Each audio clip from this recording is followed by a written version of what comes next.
Okay, I know we're in fall, and I don't really enjoy it when, there's a lot of hoopla over snow when 2 centimeters falling. But all things considered, a lot of people out there may not have snow tires on yet, and they may not be used to driving in the snow. And just with all of that in mind, and also to make sure that people out there are being safe generally, let's bring in OPP Sgt. Kerry Schmidt to make sure that people, one, are safe, and two, how the roads have been doing so far. So, Sergeant Schmidt, how are we doing? And also, what are you seeing right now? I know that it looks like you're in a traffic control center. Yeah, exactly. No, I'm sitting just on top of Highway 401 right now. You can see traffic behind me is moving along. The roads are wet. It was snowing this morning. I actually had to brush snow off my vehicle before I got on the road today. It wasn't too bad, but as traffic is building now, we are seeing crashes and rollovers all over the place. Further east right now, we've got a couple of rollovers on the go with some injuries as well. Again, the roads are wet. They're slick. It's like butter on the highway here, and if you hit the brakes and start sliding without those winter tires, you may end up sliding further than you thought, and that can end up being a bad day for you. And Sergeant Schmidt, I'm just thinking a little bit about what the OPP tends to see on highways and provincially controlled roads. Basically, at the beginning of every winter season, does there tend to be let's call it an amount of time that people need in order to basically is there an amount of time that's required for people to get used to driving in snow again? It shouldn't be. We're Canadian. We deal with this every 6 months. I'm glad it happened today on a Sunday as opposed to a Monday morning rush hour. And traffic volumes are lighter. The problem with that is because when traffic volumes are lighter, speeds are higher. And the roads just look wet. It looks like a normal summer's day rain, but we were hovering down around the 0 mark this morning, and it may drop down again tonight. And if more snow comes through the afternoon and evening hours, we've got a lot of unpredictable driving conditions that are going to be coming. So, it really shouldn't come as any surprise. Just some simple messages, some simple reminders.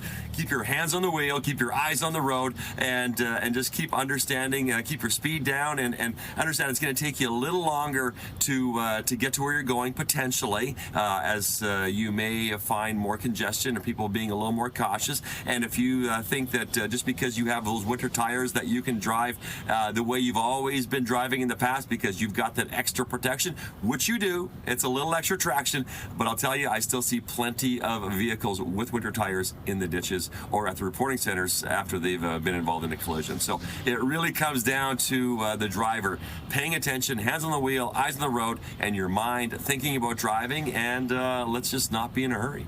And Sergeant Schmidt, just because I actually literally saw one of the cars in the background doing this, so I just wanted to ask to make sure.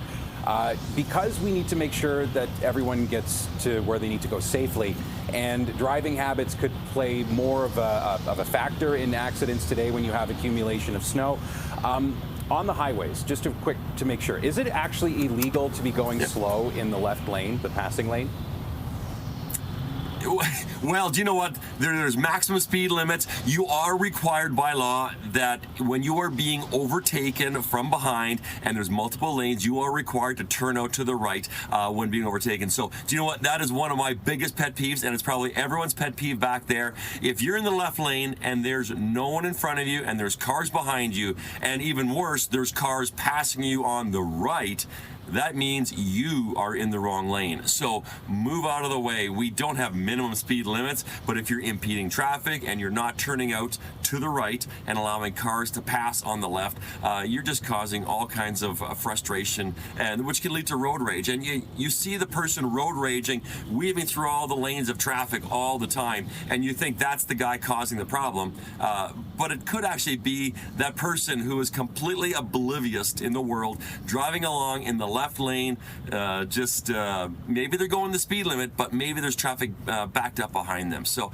we all need to have a little more respect, a little more understanding, share the road, use your mirrors, know what's going on around you, and let's just get along out there. It shouldn't be that complicated, but driving is an active activity, and you need to do your part so we can all get to our destinations and not be frustrated.